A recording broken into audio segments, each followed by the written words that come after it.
ఒక పిల్లిని రూములో వేసి కొడితే ఎలా రియాక్ట్ అవుతుంది? కాసేపు భయపడుతుంది, మొత్తం భయపడుతుందా? ఒక చీమకు వేలు అడ్డం పెట్టండి, పక్క తిరుగుతుంది, మళ్ళీ వేలు అడ్డం పెట్టి పక్క తిరుగుతుంది. ఒక చిన్న ప్రాణికి ఉన్నటువంటి పౌరుషం మనకు లేకపోతే అలాంటప్పుడు శ్రీశ్రీ గారి కవిత గుర్తు చేసుకోవాలి. ఏంటది? మీది ఓ బతుకేనా కుక్కల వలె నక్కల వలె సందులలో పందుల వలె. కాబట్టి పౌరుషంతో జీవించండి, ధర్మం కోసం జీవించండి, దేశం కోసం జీవించండి. నేను ఇప్పుడు చెప్పిన వాటిలో ఏ పేరు? నీ పేరు యశ్వంత. ప్రోమో ఉంది కదా, అల్టిమేట్ గోల్ వెయ్యి.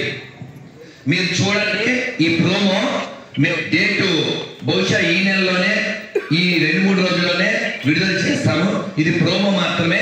ప్రస్తుతం టైంకి తగ్గటువంటిది. మేము ఈ షార్ట్ ఫిల్మ్ తీసి 2-3 నెలలు అయింది, అంతా అయిపోయింది. టైం కోసం చూస్తాం, జస్ట్ వాచ్ చేయండి. Sound sound. ఇది పబ్లిక్ లోకి వెళ్ళి తీసినటువంటి మూవీ.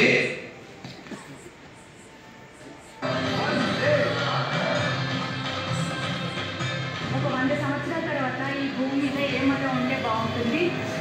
మీ బైబిల్ ప్రకారం ఏం చెప్తాడు దేవుడు? మన మత లక్ష్యం ఏమి లేదండి. ఏ మతం అని చెప్పారు? అందరూ ఒకటే కదా. మీ ఇంట్లో భగవద్గీత ఉందా? లేదు. ఇంట్లో పూజలు పునస్కారాలు అవన్నీ చేస్తుంటారు? ఇంట్లో బుక్ ఉందా? బుక్ ఏమో తెలియదు. మీకు ఖురాన్ చదవమని ఎవరు చెప్పారు? ఇన్షాల్లా కంపల్సరీ చెప్తాను. మీ మమ్మీ డాడీ ఏం చెప్పలేదా? భగవద్గీత చదవాలి, మహాభారత చదవాలి ఇలాంటి చెప్పలేదు. ఎక్కువ క్రిస్టియన్ మేము. మీ పిల్లలకు చెప్తారా? మా పిల్లలకు చెప్తాము, అందరం కలిసి కుటుంబం ప్రార్థన చేసుకుంటాము. ఖురాన్ చదువుతారా? చదవాలి. ఈ భూమి మీద ఒక మతం ఉండాలి అని అనుకుంటే ఏది ఉండాలని కోరుకుంటారు మీరు? భారతదేశంలో 2 ముక్కలు చేయండి. భారతదేశంలో సగభాగం క్రైస్తవులకు ఇవ్వండి.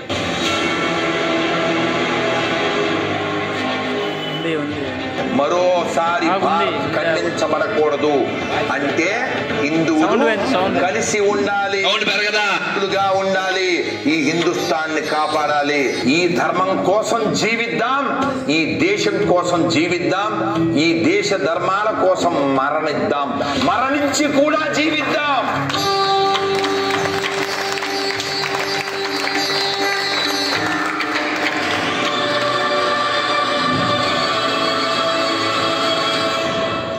జై శ్రీరామ్. బాగుందా? Thank you very much.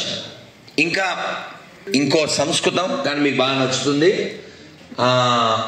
Release అవ్వవలసినవి ఉన్నాయి, మీరు మళ్ళీ చూద్దరు. ఇప్పుడు ఈ షార్ట్ ఫిల్మ్ మనం తీయడానికి కారణం ఏంటంటే మనం ఎలా ఉన్నాం. మైక్ సిస్టమ్ ఎవరో కొంచెం దేకన్నా హిందీలో, ఇలా తెలుగులో దేకాల్సి వస్తుందని మేము హిందీలో దేకడానికి ఇష్టపడతాం. ఓకే,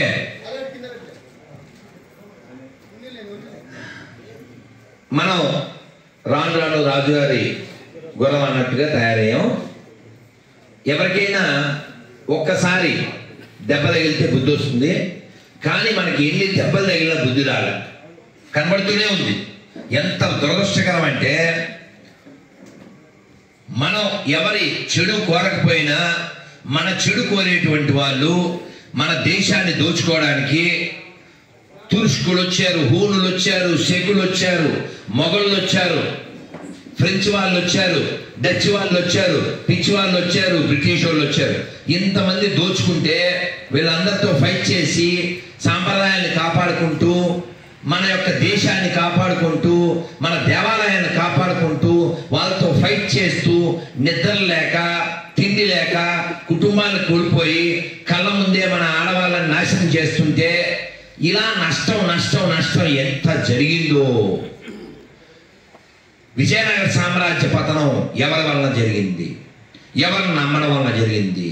రాణా ప్రతాప్ మరణం ఎలా వచ్చింది? అల్లూరి సీతారామరాజు పట్టించినోడెవడు? ఆజాద్ చంద్రశేఖర్ పార్కులో ఉంటే చెప్పినోడెవడు? భగత్ సింగ్ ఉరి ఆపడానికి అవకాశం ఉండి కూడా ఆపకుండా ఉన్న దరిద్రులు ఎవరు? ఇవన్నీ మనకి తెలియదు అసలు, ఇప్పుడు తెలుసు, ఏదో సోషల్ మీడియా వచ్చింది కాబట్టి. లేకపోతే మనం కూడా బోసి నవ్వుల తాత, నువ్వే దేశాన్ని కోసింది కోత. అసలైన పాకిస్తాన్ పిత కదా, ఎవడు పుట్టించాడో వాడే, అది పుట్టించాడు వాడేవాడు, వాడే పిత. అయితే దురదృష్టం ఏంటంటే పాకిస్తాన్ ఇచ్చేస్తే గొడవ ఉండదు, వాళ్ళది వాళ్ళు ఫాలో అవుతారు అని చెబితే ఈ దేశాన్ని అర్ధరాత్రి 2 ముక్కలుగా డివైడ్ చేసి ఎవరి తట్టబుట్టవాడు సర్దుకుని వెళ్ళిపోతుంటే అబ్బే మేము సంకనాగడానికి కొందరు ఉండాలని ఈ పొట్టుడు ఆపేస్తే అక్కడి నుంచి చంపబడగా మిగిలినోళ్ళు చలిలో ఈ డిసైడ్ ఎప్పుడయ్యారండి? పాకిస్తాన్గా ఈ దేశాన్ని 2 ముక్కలు చేయాలని డిసైడ్ అయినా ఆగస్టులో కదా. నిన్నటిదాకా బయ్యా అన్నాడు గొయ్యి తీసేస్తున్నాడు, ఎక్కడ పక్కన ఓచుకోత కోస్తున్నారు, చెట్టు కట్టేసి ఆడవాళ్ళని మానభంగం చేశారు, ఎప్పటికీ పిక్చర్స్ ఉన్నాయి. ఇటువంటి స్థితిలో నడిచి ఢిల్లీకి వస్తూ ఉంటే ఢిల్లీలో ఖాళీ అయిపోయినటువంటి మసీదుల్లో తలదాచుకుంటే ఈ పొట్టోడు నో ఉండకూడదు అన్నాడు వీడే. వాళ్ళు అలా చాలామంది చలిలో చచ్చిపోయారు, చాలామంది ఓచుకోతకి, చాలామంది వీళ్ళ యొక్క అరాచకాలకు చనిపోయారు. ఒకడు చెప్పాడు పాకిస్తాన్ పంది, అప్పుడు వాడి వయసు 17 అంట, అప్పుడు హిందూ స్త్రీల యొక్క స్తనాలు కోసి గొట్టలుగా పోసి కాల్చేయము అని చెప్పాడు వాడు. అది వాడి పైశాచికత్వం. ఎప్పుడో జరిగిపోయింది, ఇప్పుడు ఎందుకు ఈ రాధా మనోహర్ గారు ఇలాగా అందరిలోనూ అక్కర్లేనండి చెప్తాడు అని అనుకుంటున్నారేమో. ఈ మైక్ సరిలేదు, ఐఎమ్ నాట్ హ్యాపీ, కొంచెం బుర్ర వాడండి, this is not correct.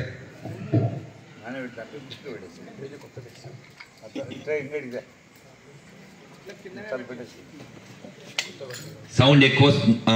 Thank you. మార్పు వచ్చిందిగా. దాని ఇవన్నీ ఈ మిస్టేక్స్ జరగకూడదంటే ఏం చేయాలి తెలుసా? మనం కూర్చుని కళ్ళు మూసుకుని ప్లాన్ చేయాలి. రైట్, ఇక్కడ బాక్స్ పెట్టాము, ఇక్కడ లైట్ పెట్టాము అని మనమే అన్నీ ఊహించుకోవాలి. అమ్మా మీ పేరేమన్నారు? పార్వతి. వంట మీరే చేశారు ఇవాళ? కోడలు చేసిందా? లేదు సార్. వంట మీరే. ఏం చేశారు? అన్నం చేసుకున్నాం సార్. ఇంకా పప్పు. ఇంకేం లేదు, నో సబ్జీ. ఇప్పుడు ఆవిడ మైండ్లో ముందు అనుకున్నారు కదా ఏం చేద్దామని, అంతే కదా, అనుకుంటేనే అది చేశారు. ఆవిడకి ఓపిక లేదనుకుందాం, ఈ పప్పులు నానబెట్టాలి ఏమొద్దు, కొంచెం చిత్రాన్నం చేసుకుని పెరిగేసుకుందాం. దేనికైనా ముందు ప్లాన్ ఉంటేనేగా, అవునా? మరి వంటకే ప్లాన్ ఉన్నప్పుడు ఇంత పెంట జరుగుతుంటే మంట పుట్టించాల్సిన టైంలో ప్లాన్ ఉండక్కర్లే, అవునా? ప్రతి దానికి ప్లాన్ కావాలి, ప్రతి దానికి, చిన్నదానికి. చివరికి మా రెడ్డి కీరదోస కొయ్యాలి, ముందు కీరదోస కడుక్కోవడానికి వెళ్ళిపోతాడు. నో, కీరదోస కడుక్కు సెకండ్ పెడతారా? ముందు ప్లేట్లు కడుగు, తర్వాత కత్తి కడుగు, ఆ పీలర కడుగు, 2 ప్లేట్లు కావాలి. ఎందుకు? చెత్త వేయడానికి ఒక ప్లేటు, కట్ చేసిన వేయడానికి ఒక ప్లేట్. మరి కీరదోసకే అంత ప్లాన్ ఉంటే మనం దేశాన్ని రక్షించుకోవాలంటే ఎంత ప్లాన్ ఉండాలి? మనం ఎవ్వడికి శత్రువులం కాదు, ఎవ్వడి చెడు కోరం. కానీ మన చెడు కోరుతుంటే రియాక్ట్ అవ్వాల్సిన అవసరం లేదా? రెస్పాండ్ అవ్వాల్సిన బాధ్యత లేదా? లేకపోతే మిగలం. ఒకప్పుడు బంగ్లాదేశ్లో హిందువులే ఉండేవారు, చాలా గొప్ప గొప్ప వైష్ణవ భక్తులు పుట్టారు. గౌడీ వైష్ణవులు, నరోత్తమ్ దాస్ ఠాకూర్ అని, ఇంకా చాలామంది గొప్ప గొప్ప వైష్ణవులంతా అక్కడ పుట్టారు. వారు రాసిన 600 ఏళ్ల క్రితం రాసిన పాటలు ఇప్పుడు కూడా మేము పాడుకుంటూ ఉంటాం. చిన్న మొక్క పాడతాను. హరిహారి బిపలే జానా మే గోనాయిను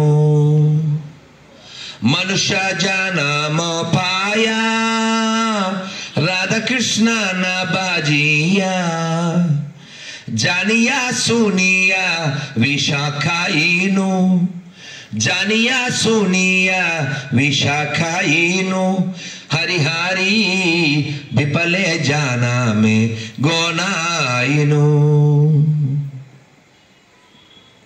ఇది బెంగాలీ చిన్నమొక్కి పాడాను. దీని అర్థం ఏమిటంటే ఆ బంగ్లాదేశ్లో పుట్టినటువంటి, అంటే అప్పుడు బంగ్లాదేశ్ లేదు, అంతా భారతదేశమే, దాన్ని తూర్పు బెంగాల్ అనేవారు. ఆ ప్రదేశంలో పుట్టిన ఈ నరోత్తమ్ దాస్ ఠాకూర్ గారు అంటారు, హరిహరి మనిషి జన్మ వచ్చిన తర్వాత కూడా నేను రాధాకృష్ణుని పూజించకపోతే నేను తెలిసి విషం తాగినట్టే. ఇంకా చాలా వివరంగా ఇచ్చారు.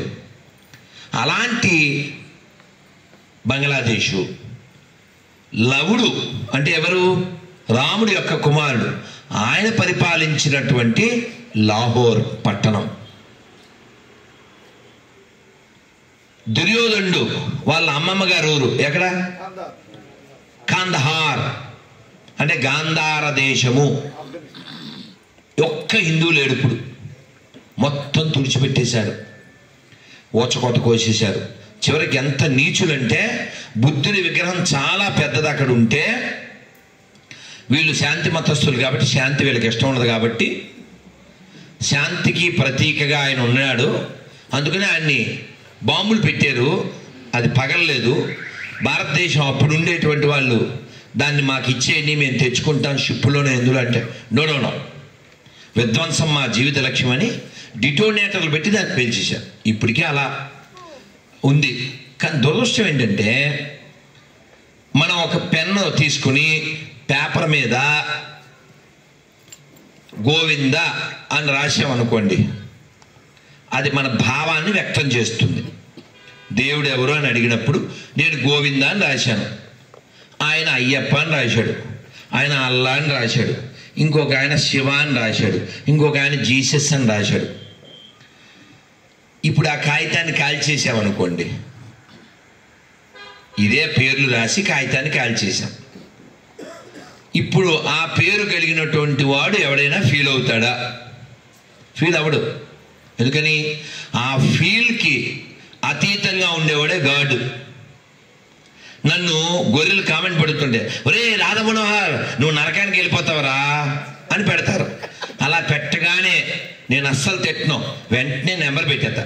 పెట్టేసి సార్ మీరు అక్కడే ఉన్నారుగా లొకేషన్ పంపండి అంట. మరి నువ్వు నరకానికి వెళ్ళిపోవడం అంటావు ఏంటిరా, నువ్వు ఆల్రెడీ అక్కడే ఉన్నావుగా లొకేషన్ పెట్టి వచ్చేస్తాను. నువ్వు దేవుని ఉగ్రతను చూచదు అంటాడు. ఒరే ఆ లెక్కకొస్తే మీరు గాడ్ అనుకునే ఫ్రాడ్ గాడ్ కంటే నేను చాలా బెటర్ రా. నన్ను లాకొడక అని తిడితే కూడా అన్ని సార్ అంటాను నేను. అసలు ఏసి బెటరా దోశ బెటరా? దోశే బెటరా. ఎందుకంటే నాకు క్షమాగుణం ఉంది కాబట్టి. కానీ క్షమాగుణం లేదు. ఇప్పుడు ప్రతాప్ నీకు ఎంతమంది పిల్లలు? ఒక్కరు. అడగడం తప్పు కాదు కదా, అడగకపోతే తెలియదు కదా. అయ్యప్ప బాలు నువ్వేం చేస్తుంటావు? ఇండియన్ ఆర్మీలో సర్వీస్. ఆర్మీ. ఒక్కొక్కరిని అమ్మ మీరేం చేస్తుంటారు? టీచర్. అమ్మ కూడా టీచరే కదా, అడగక్కర్లే. ఇలా అడగడం దోషం కాదుగా, ఇలా అడగడం దోషం కాదుగా. ఇలాగే మనకి వేదాంత సూత్రాలని ఉన్నాయి. అందులో చెప్తారు అధాతో బ్రహ్మ జిజ్ఞాస అంటే ఏమిటి అర్థం? మనం మీ ఎంతమంది పిల్లలండి? ఈ నగ ఎక్కడ చేయించారండి? చీర చాలా బాగుంది వదిన, ఎక్కడ తీసుకున్నావు? సత్యాలోనా ఈ మధ్య అదేంటి డిస్కౌంట్లు ఇస్తుంది. ఇది నడుస్తుంది. ఇలాంటి క్వశ్చన్లు చాలా వేస్తుంటాం కదా. కానీ అసలు మనం ఎప్పుడు కూడా మన లోపల మనం ఒక్క ప్రశ్న కూడా వేసుకోం. ఈ అసలు మోకాళ్ళ నొప్పులు ఎందుకు వచ్చినాయి మనకి? ఈ నడుము నొప్పి ఎందుకు వచ్చింది? ఈ షుగర్ ఎందుకు పెరుగుతుంది? షుగర్ ఎందుకు వచ్చింది? ఈ థైరాయిడ్ ప్రాబ్లం చాలా ఇబ్బందిగా ఉంది. తినేది ఇంతే కానీ శరీరం పెరిగిపోతుంది. ఈ మధ్య అసలు చూపు చాలా ఇబ్బందిగా. ఇలా రకరకాల కంప్లైంట్ చేస్తున్నాం కదా. ఈ కంప్లైంట్ కారణం ఏంటి? ఇలాంటి ప్రశ్నే రాదు. మీరు నమ్మండి రెడ్డి, నిన్న మొన్న ఎక్కడన్నా నిన్న మొన్న మరి కారు ఎక్కాక జస్ట్ ఈ 2-3 రోజుల్లోనే నంద్యాల అనుకుంటా నాన్న, రామాలయం దగ్గర ఐ థింక్ ఓ పెద్ద ఆవిడ వచ్చి, స్వామి నాకు ఈ మధ్య బాగా మోకాళ్ళు వస్తున్నాయి స్వామి అందే. నేను అన్నాను, ఎంత వయసు అన్నా? 65 అందే. ఇంకా పడు, అనుభవించు. ఇంకా నువ్వు పరిగెడతానంటే ఎలాగ 65కి? నొప్పులు వస్తాయి. ఏమీ రాకుండా పరిగెడతానంటే ఎలా కుదురుద్ది? యాక్సెప్ట్ చేయట్లేదు. అది తగ్గిపోవడానికి ఏమైనా మంత్రం వేసేయాలి. ఇప్పుడు ఆ మంత్రం వేయాలంటే ఎక్కడికి వెళ్ళాలి? గడ్డ పగిలిపోవడం అలాగే వెళ్ళాలి. అదేందా? గొర్రెగాడి దగ్గరికి వెళ్తే ప్రవీణ్ కుమార్ గాడు, సతీషో, లేకపోతే ఆడేవాడు ఈ మధ్య ఆడేవాడు ఏం పేరు అమ్మదే కాదు కదా, ఈ మధ్య కొత్త గొర్రె వచ్చిందండి. ఆడు ఏయ్ ఎక్కడో నాకు కనబడుతుంది, వినపడుతుంది, కిడ్నీ వేడెక్కుతుంది అంటాడు. కిడ్నీ వేడెక్కుతుందండి, ఇది కనబడుతుందండి. చెప్పండి, ఎంత దారుణం అండి. మీకు తెలుసా ఈ సామెత ఎప్పుడైనా విన్నారా మీరు? చెప్పేవాడు పాస్టర్ అయితే వినేవాడు గొర్రె అని. వెళ్ళలేదా మీరు? వెళ్ళలేదా? అందుకని వీడు ఎంత దారుణం అంటే మోకాళ్ళని ఇప్పుడు బాగు చేసేస్తారు. కళ్ళు లేవు, కనబడుతున్నా కళ్ళు తెరవడానికి ప్రయత్నించు. తెరవలేను. నెమ్మదిగా అంటే కనబడిపోయింది. ఏమిటో ఇంకా దారుణం ఏంటి తెలుసా? ఇంకా దారుణం ఏంటంటే తెలుసు, నాకు అర్థమైంది. వాడి పేరా? వాడి పేరు నాన్న ఐ మనోహర్. ఓకే. ఐస్ తెప్పిస్తుంటాడు ఐ మనోహర్, లైస్ చెప్తూ నైస్గా. అయితే జోక్ ఏంటంటే ఓ పుట్టోడు ఉన్నాడు, వాడి పేరు శ్యామ్ కిషోర్ ఏదో, మనకి పుట్టినోడేలే. మళ్ళీ ఆ పేరు ఎక్కడి నుంచి వస్తుంది? శ్యామ్ అంటే ఎవరి పేరు? జయ మాధవ మదన మురారి రాధే శ్యామ శ్యామ శ్యామ్, జయ కేశవ కలిమల హారి రాధే శ్యామ శ్యామ శ్యామ్. కాబట్టి వాడు పుట్టుడు వీడియో కాల్లో, ఇలా లైవ్లో కూడా కాదు, వీడియో కాల్లో. ఏం ఆవిడ పేరేంటి? అన్నమ్మ గారు సమస్య ఏంటి? 40 ఏళ్ళ నుంచి చెవులు పని చేయట్లేదు. ఇదిగో ఆ బ్లాక్ చున్నీ అమ్మాయి ఒకసారి ఆవిడ చెవుల మీద 2 చేతులు పెట్టింది. పెట్టిన తర్వాత ఇప్పుడు మన ఎండిపోయిన శవం పేరు మీద మనం ప్రార్థన చేద్దాం, షారబా అని ఏదో చెప్పేశాడు. ఇప్పుడు చేతులు తీసేయి. తీసేస్తే వినపడుతున్నాయి అయ్యా రెడ్డి. ఏంటి? నేను చాలా బాధపడి, ఇక మీరు వింటలేదు, మీరు నమ్మండి, నేను అప్పుడు గవర్నమెంట్కి చెప్పా, సార్ ఇంకెవ్వడో ఈఎన్టీ హాస్పిటల్లో ఉండకూడదు స్టేట్లో అని చెప్పా. ఎందుకు సార్ ఎంబీబీఎస్ కూడా ఎవరు చదవద్దు, డబ్బులు మొత్తం బీఓకేకే. స్పెల్లింగ్ చెప్పకూడదా? స్పెల్లింగ్ చెప్పా, తెలుగు మీద చెప్పుకోండి కదా. ఎందుకు సార్? ఎన్ని సంకలం లాగితే, ఎంత ఇబ్బంది పడితే, ఇప్పుడు ఎంత సార్ ఎంబీబీఎస్కి? 1 కోటి పైన అవుతుందిగా. మొన్న పిల్లకి ఎంబీబీఎస్ సీట్ వచ్చింది, పైసలు కట్టలేకపోతే మేము కొంత వేసి ఏదో ఫండ్ రైజ్ చేసి, నేను 10,000, ఎవరో 70,000, ఎవరో 5,000 అలా వేసి ఆ పిల్లని ఎట్లో పంపించాం. అలాంటిది నేనేం చెప్పానంటే, పోయిన గవర్నమెంట్లో అన్నయ్యతో ఏం చెప్పానంటే, సార్ మీరు అసలు హాస్పిటల్లో ఎవరు డాక్టర్ ఉండకూడదు సార్. మీరు 10,000 ఇస్తున్నారు గొర్రెలకి, పాస్టర్లకు 10,000 ఇస్తున్నారు. అప్పుడు అన్న 5,000, 10,000 ఇచ్చేవాడు కదా మన హుండీలో డబ్బులు. లేకపోతే ఫ్యాక్టరీలో తెచ్చిస్తాడు మీ నాయన సొమ్ము. సో నిజాలు చెప్పా, ఎవడైనా సరే యాక్ట్ చేయకండి, రియాక్ట్ అవ్వండి. సో మీరు 5,000 ఇస్తున్నారు, 10,000 ఇవ్వండి సార్, 50,000 ఇవ్వండి, నాకు అభ్యంతరం లేదు. ఇంకెవడో ఎంబీబీఎస్ చదవకూడదు స్టేట్లో, ఏపీలో ఎవడో చదవద్దు. ప్రతి హాస్పిటల్లో పాస్టర్ని ఎట్టేయండి, ప్రతి హాస్పిటల్లో పాస్టర్ని పెట్టేస్తే చాలు, మొత్తం అన్ని తగ్గించారు. కళ్ళు లేని వారి కళ్ళు, గుడ్డివాడు కళ్ళు తెరచును, గుడ్డివాడు నడుచును. ఎంత దారుణం అంటే, వాడు ప్రవీణ్ గారు అయితే వాడు ఎవడో ఒక గొర్రెని తీసుకొచ్చాడు. ఏమైంది సార్? 2 అంతస్తులు మేడ నుంచి పడిపోయింది సార్. పడిపోతే వెంటనే ఎముకలు పట్ టప్పని ఎరిపోయి. ఎలా ఎరిపోయి? ఆ వెనకాల సౌండ్ ఏంటి తెలుసా? అరేహా, అది సౌండ్. వెనకాల సౌండ్ అరేహా అనమాట. అయిపోయిన తర్వాత ఇప్పుడు నీకు పరిగెత్తాలుందా అంటే నడవాలుందా అందో, పరిగెత్తాలుందా అన్నాక ఇప్పుడు మన ఎండిపోయిన శవం పేరు మీద అని ఇలా అంటాడు. అన్నాక వీళ్ళిద్దరు పరిగెడతారు. ఈ ర్యాంప్ మీద ఈ వ్యాంప్ గోడు పరిగెడుతుంటే వెనకాల సాంగ్ ఏంటి తెలుసా? చెరుకు తోటలో చేకడి బియ్యం దువిచ్చి దువిచ్చి దువిచ్చి దువిచ్చి దువిచ్చి దువిచ్చి. అందుకే కదా సాంగు.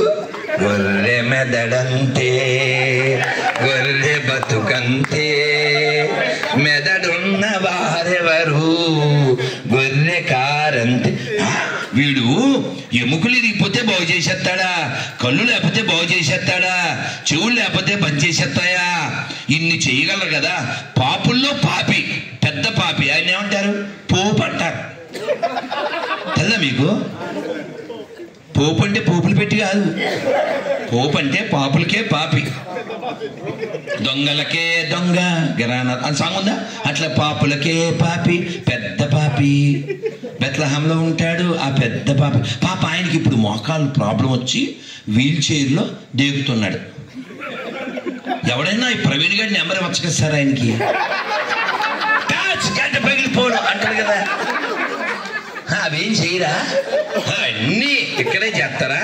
అందుకని నేను ఇప్పుడున్నటువంటి ఆంధ్రప్రదేశ్ ప్రభుత్వాన్ని, పక్కనుండే తెలంగాణ ప్రభుత్వాన్ని ఏం కోరుతున్నానంటే, పాస్టర్లు ఏ అద్భుతాలు చేసినా ఈ మిరాకిల్స్ అన్నీ కూడా హాస్పిటల్లో చేసేలా చూడాలని, వారి నిజాయితీని నిరూపించుకునేటువంటి అవకాశాన్ని వారికి ఇవ్వాలని, వారి ప్రభు చవట కాదు అని. యాక్చువల్గా వాళ్ళ దేవుడు చవట. ఏం మాట్లాడుతూ ఉంటారా? వాడు చవట అనడానికి రుజువు ఏంటి చెప్పరా? మీకు కావాలితే లైవ్లో ఫోన్ చేస్తా ఎవరికైనా. ఇప్పుడు ఉదాహరణకి ఇక్కడ నాకు మీరెవరు పరిచయం లేదు కదా, సుబ్బారెడ్డి అన్న ప్రతాప్ రెడ్డి తప్ప నాకు మిగిలిన పరిచయాలు లేవు. ఫర్ ఎగ్జాంపుల్ సార్ మీ పేరు సార్? ఇంద్రసేన రెడ్డి. మాకు కూడా ఉన్నారు ఒక విజయవాడలో. సార్ మీ నాయన పేరు సార్? మురళీధర్ రెడ్డి గారు. తక్కువ చెప్పారుగా. మా బంగారు తల్లి, ఒకసారి దాన్ని పిలవండి. మనవరాలు తల్లి ఎలా రారా? వస్తుందా? ఇష్ట వస్తా తల్లి రా. దద్దా తల్లి అంటే బాలవాక్కు బ్రహ్మవాక్కు కదా. దార తల్లి ఈ మాల ఎవరిచ్చారు నీకు? నేను ఇచ్చా. బంగారు తల్లి. మరి ఇప్పుడు తాత పేరు తెలుసా నీకు? ఏం పేరు? అబ్బా. అంతే మరి ప్రేమ. మీ నాన్న పేరు? ప్రకాష్. చదువుకోండి. ఇంత చిన్న బిడ్డ వెంటనే చెప్పిందా? పుచ్చుకోండి. అవ దగ్గరికి. థ్యాంక్ యూ తల్లి. చిన్న బిడ్డ వెంటనే చెప్పిందిగా. ఇగో ఈ పిల్ల రారా తల్లి. ఏ పేరు నీ పేరు? హేమశ్రీ. హేమ అంటే బంగారం. మీ నాన్న పేరు? మాదన్న. అక్కన్న మాదన్లో మాదన్న. అమ్మో భలే పేరు. తాత పేరు తెలుసా? గ్రేట్ గ్రేట్ తల్లి. ఇప్పుడు నేను ఎందుకు అడిగానంటే, నాన్న పేరు తాత పేరు చెప్పడానికి సిగ్గుపడకుండా చెప్పడానికి కారణం ఏంటంటే, నిజాయితీ కలిగి ఉంటాం. కానీ గొర్రెని అడిగాను, ఇప్పటికి 2 వారాలు అయింది చెప్పలేదు. మీరు అర్థం చేసుకోవట్లేదు. వాడు ఇంకా సెర్చింగ్లో ఉన్నాడు. అది విషయం. ఇంకా లిస్టు రాస్తున్నాడు. అంటే చాలా మంది కదానా. ఇప్పుడు విజయవాడలో మేము బయటికి వెళ్ళినప్పుడల్లా పెద్ద ఫ్లెక్సీ కనబడదు, ఫాదర్స్ హౌస్ అని. అంటే చాలా మంది ఉండుంటారు. గ్రూప్ కాదు నాన్న, ఇప్పుడు కాదు ఫోటో పెడతా. ఫాదర్ హౌస్ కాదు, ఫాదర్స్ హౌస్. ఎందుకంటే ఆడికి బయట ఫాదరు, లోపల ఫాదరు. అలా పుట్టుకే డౌట్ పుట్టు కదా. అందుకే మీరు కావాల్సి ఇందులో నా సెల్లో కొట్టండి. నాన్న ఎవరో తెలియని గొర్రె, తండ్రి పేరు చెప్పుకోలేని గొర్రె, ఎవడో పుట్టాడో తెలియని గొర్రె, ఇలా పేర్లు ఉంటాయి. మీరు కావాల్సి రీల్స్ చూడండి. నేను ఏమడిగానంటే, సార్ నమస్తే సార్, మీ నాన్న పేరు చెప్తా అన్నారు కదా అన్న. వెంటనే వాడు అంటే మనం కొన్ని పదాలు మీరు వినలేదు, ప్లే చేస్తే బీభత్సం ఉంటుంది. వాడు వెంటనే వాడి భాష వాడేసేసి ఆ విషయం పక్కన పెట్టు అన్నాడు. సార్ అసలు ఎవడు లేకపోతే నువ్వు లేవో వాడినే పక్కన పెడితే నువ్వు మాకెందుకురా, నిన్ను కూడా పక్కన పెడతా. అర్థమైందా కదా? అంటే వాడికి అమ్మ నాన్న విలువ ఉండదు. అందుకని ఎవడైనా గొర్రె అయ్యాడంటే, మీరు ఇందాక ప్రోమోలో చూశారు కదా, వాడి పేరు ఉపేంద్ర. ఉపేంద్ర అంటే ఎవరి పేరు? విష్ణుమూర్తి పేరు. వాడు ఏమంటున్నాడు, ఈ దేశాన్ని నేను మొక్కలు చేసేయండి, క్రైస్తవులకు దేశం ఇచ్చేయండి అంటున్నాడు. ఎందుకంటే ఈ ఎడారి మతాలు ప్రపంచాన్ని కుటుంబాలని విభజించడానికి తప్ప కలపడానికి కాదు. అదే మన ప్రోమోలో మన యొక్క సంస్థ యొక్క లోగోలో ఉంటుంది, ఇక్కడ ఫుల్గా వేయలేదు. సంగచ్చద్వం సంవదద్వం అని ఉంటుంది. అంటే ఏమిటి? కలిసి నడుద్దాం, కలిసి చర్చిద్దాం, కలిసి జీవిద్దాం. మీ అందరికి తెలుసు కదా, చెప్పండి. ఓం సహనా భవతు సహనౌ భునక్తు సహ వీర్యం కరవావహై తేజస్వినావధీతమస్తు. Thank you. చూసారు? లవ్ యూ నాన్న. ఇట్లాను ఇలా బుర్ర వాడితే నాకు చాలా నచ్చుతుంది. ఇట్లాను రైట్, ఐ లవ్ యూ. ఏం పేరు? సురేష్. ఏం పేరు? ఇట్లా ఇట్లా ఇట్లా నుంచో. జై శ్రీరామ్. చూసారా, నేను చెప్పలే, ఇలా మనసు ఎరిగిన వాళ్ళు కావాలి. అక్కడ చూడండి, పైన రాసిందా సంగచ్చద్వం సంవదద్వం. ఇది మన పూర్తి లోగో అనమాట. థ్యాంక్ యూ నాన్న, ఐఎమ్ వెరీ హ్యాపీ. ఇలా బుద్ధిమాన్ కావాలి. ఇలాంటి వాళ్ళు ఉంటే 2 స్టేట్లు 2 ఏళ్ళు చాలు చక్కదిద్దుకోవచ్చు. Love you. కానీ మనకి దొరికేదంతా ఎట్లాంటి వాళ్ళు దొరకదు. ఏం చెప్పారు గురుగారు అంటాడు, ఏడు గంట అయిన తర్వాత. ఇలా మనసు ఎరిగిందిగా. సో మనం ఎందుకు ఇతర విషయాలు చర్చిస్తున్నామంటే, వాడు కొంపల మధ్యకి వస్తున్నాడు, అద్దెకి ఇల్లు తీసుకుని వాడు ఇంట్లో కూటం పెడతాడు, ఇల్లు కట్టుకుంటున్నామంటాడు, అక్కడ మళ్ళీ డిస్టర్బెన్స్ చేస్తాడు, సౌండ్ నేను పొద్దున్న ఇవాళ మార్నింగ్ గోదాగోకులం వెళ్తే ఓ తల్లి చెప్తున్నారు, 12 ఏళ్ళ నుంచి వాళ్ళని భరిస్తున్నామండి, పొద్దున్న 4:40కి ఎగ్జాక్ట్లీ పెద్ద సౌండ్తో మైక్ పెడతా అంటే సిగ్గు లేదా అన్నాను. ఆవిడ అన్న, 12 ఏళ్ళ నుంచి ఎందుకు భరించాలి? పొద్దున్న 4:40కి చదువుకుని పడుకుని ఏదో పూజ చేసుకోవాల్సిన టైంలో నీకు 2 ఆప్షన్లు ఉన్నాయి. వాడు సౌండ్ పెట్టినట్టు పోలీస్ కంప్లైంట్ ఇవ్వచ్చు. రెండోది ఏంటి? మైకే సమాధానం. ఓ 20,000 పెట్టు, ఓ 10,000. ఇదంతా అయింది సుబ్బారెడ్డి గారు, అదెంత అయింది ఈ బాక్స్? 22 అయిపోయా. పెట్టండి. మైకే మందు. అలాగే ఇంకో మందు కూడా ఉంది. గొర్రెలు వస్తే మీ దగ్గర మ్యాటర్ ఉంటే కూర్చోబెట్టండి. మీ అందరికీ ఇప్పుడు ఈ పేపర్ ఇస్తాం. కొందరికి ఇచ్చాం ఆల్రెడీ. ఇది గొర్రెల పేపర్, ఇది ప్రశ్నావళి, 26 క్వశ్చన్లు. ఎవడైనా సరే గొర్రెలు వస్తే వాళ్ళకి ఇది చూపించండి, ఇచ్చేయండి, లేకపోతే ఫోటో తీసుకోమని చెప్పండి. ఈ 26 క్వశ్చన్లకి సగం 13 ఆన్సర్ ఇస్తే నేను మతం మారి ఎదురు 90 లక్షలు ఇస్తా వాళ్ళకి. ఇలా చెప్పి సంవత్సరం దాటింది. 90 lakhs ఇస్తా అంటే 90 MLAs పడుకుంటున్నారు తప్ప ఎవరు రావట్లేదు. ఇలా అంటే నన్ను ఇంటర్వ్యూలో అడుగుతారు, మీరు రమ్మంటే రావట్లేదు డిబేట్కి అంటాడు. సార్ మేము చాలా క్లియర్గా ఇందులో ఏం చెప్పాము, ఈ కింద నియమాల్లో చాలా స్పష్టంగా ఎవడైనా సరే సభ్యతతో మనిషి భాషలో మాట్లాడగలిగితే వెంటనే మమ్మల్ని మతం మార్చగలరు.